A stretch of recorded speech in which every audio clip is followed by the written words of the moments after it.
Hey Team Fuel, so I'm really excited. I just wanted to share some action points for you guys today because I know there's a few of you who are in my Push to Emerald and Diamond groups, and then there are some of you who aren't in it, but you're still wanting to push your business to the next level. And I came across something that I thought was really interesting, and you've probably heard it before, but I thought it was really important to share with you guys so that way you can really evaluate where you are in your business and what kind of personality you are, or even where you really physically are. And that's, are you a talker or a doer? And now I want you to be completely honest. I'm going to list out the characteristics of both a talker and a doer. And I want you to give yourself an honest assessment, not what you think I want to hear or what you think is the right answer, but I want you to give yourself an honest assessment as to which one are you. Because once you are honest with yourself, then you can actively make changes to being a doer instead of a talker. If you find yourself that you're actually more of a talker than a doer, this is not to shame anybody. This is not to make you feel bad, but this is, if you are looking at this as a business, then you need to know where you are realistically, so that way you can make changes realistically for your business. So for one, let's talk about a talker. What's the difference between a talker? A talker is they never have time. Talkers are always busy. They're always justifying why they can't find the time to do the things that they want to. And then if you are talking to them, you'll be spending the next 30 or so minutes hearing all the justifications as to why they're so busy. Two, they procrastinate. When something needs to be done, they wait to the very last minute to get it done. They will do everything, but it's usually when it's more convenient for their schedule than it is for their goals. They're always trying to justify when is the perfect moment to do something or to achieve a goal. They overthink.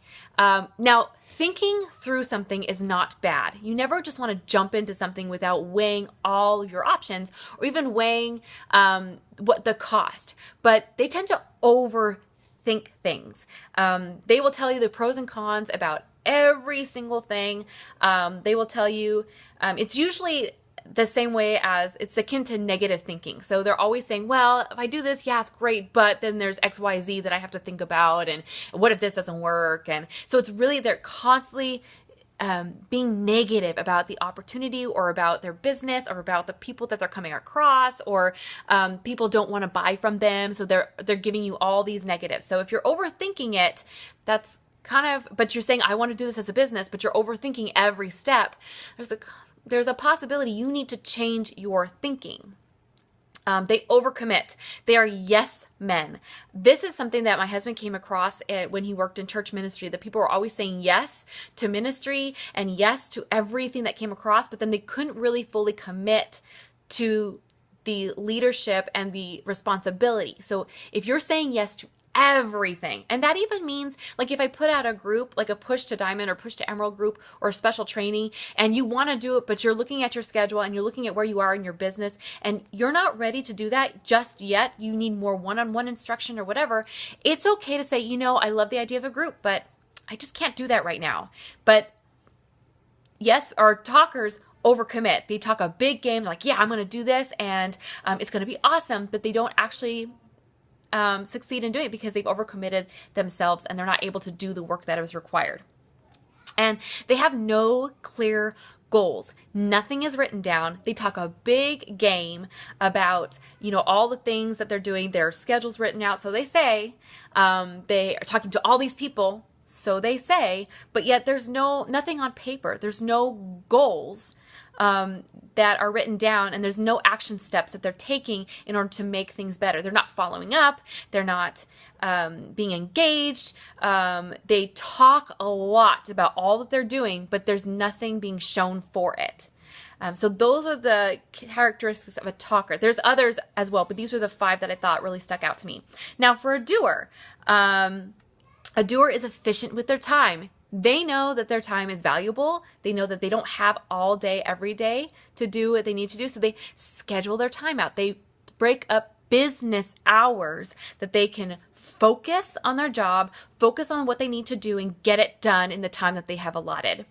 They are specific and have achievable goals. Everything is written down. Their goals that they want to achieve by the end of the year or even that month is written down, and it's like a target. They know what they need to do, and they're going to do the activity that is necessary to reach that goal. They are accountable. They're not an island. They're not doing this by themselves. They know that they need the help. They know that if they want to be successful, that they need to be somebody that they can talk to and say, hey, I need some advice. I need some expertise. I need direction. So they are accountable to somebody who is probably a higher rank than they are, or maybe they're a little more successful, because they know that that person will tell them the truth, not just what they want to hear. They're not afraid of failure. They're going to do things wrong, and they know that they're going to do things that maybe don't achieve the results that they thought they were going to get. But they're not going to look at it as like, oh, this doesn't work. Forget it. I'm just a failure. I can't do this, and quit. No, they say, okay, this didn't work. Why didn't it work? They're going to ask themselves questions. What can I do differently that can get a different result? They are inspired. They're constantly in their personal development. They're not making excuses about how they don't like certain books or audio. They are constantly looking for ways to inspire them to keep themselves moving in the directions that they want to head in. That's why personal development in this business is huge. If you notice that you're not getting as much engagement, if you know that you're kind of bored with your own content, you're not in your personal development. You need to be in it. And they start. They don't hem and haw. They don't overthink everything. They have weighed the cost, and they're like, you know what? I'm ready to go. I'm going to do it. And they do the action step to get there, and they don't accept excuses. They realize their limitations, but they don't let those limitations keep them from doing the things that needs to be done. So I hope that helps you. What I want you to do is really think about what you heard. I hope you wrote it down, and think about which one are you, and be honest with yourself, because once you are honest about who you really are and which one you are, then you can make the changes that are necessary. I hope that encourages you guys. I hope that helps you. And if you have any questions, I would love to connect one-on-one if you're my personally sponsored coach. If you're not, be sure and connect with your upline, the one who personally sponsored you, so that you guys can create action steps in order to make your business a reality. Thanks so much, guys. Talk soon. Bye.